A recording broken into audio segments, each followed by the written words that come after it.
The driver that you would hire for your truck is the driver that I'm looking for.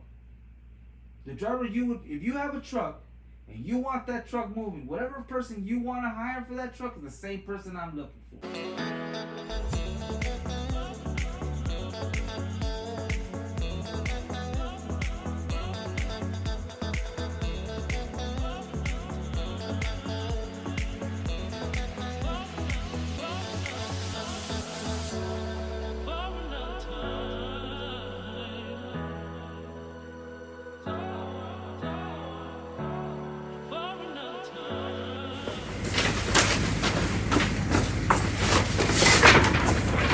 I got it right here. Okay. I got it right here. Because I need a street turning.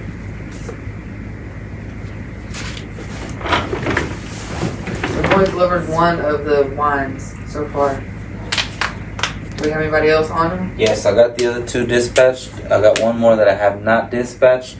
Now, the other two that are dispatched, there are no DCLI chassis. Or there are no track chassis, I'm sorry, because these are CMAs. There are no track chassis at the port. One of our drivers did have a chassis, so we're reusing that one. The other driver, Bob, tailed into the port. He does not have a chassis, so it's taking him a little bit longer to do. I'm going to try to see if I can find him a chassis from somewhere else, but that's just going to take this process a little bit longer to do, so let me see what happens in that case. And yeah, Lacey, on that one, that picture, basically we're telling the customer, hey, here's a picture of the container of yours that we just unloaded.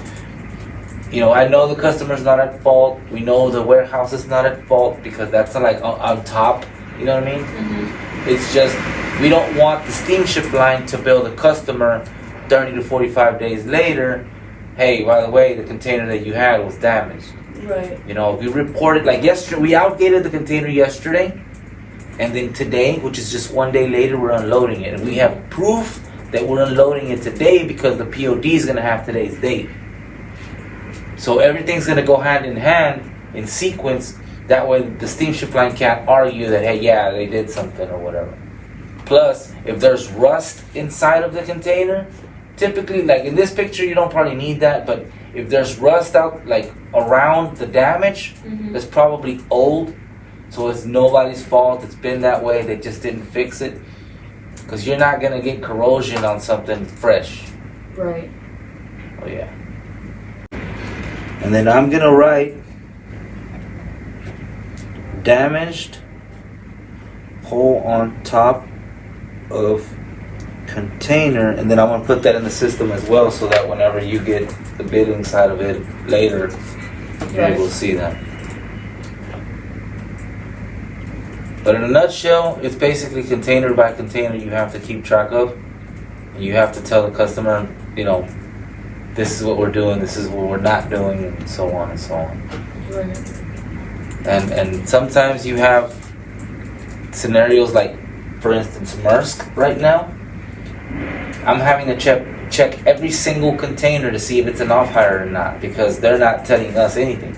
So we're having to check individually every single import container if it's an off-hire. And sometimes you have hundreds of containers a week and it gets very, very frustrating. And especially when their system goes down or something like that. That's horrible.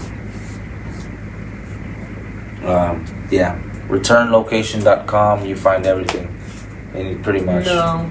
Well, I tried using that. correct. You some of them, not work. most steamship lines don't update that website, unfortunately. I wish they did.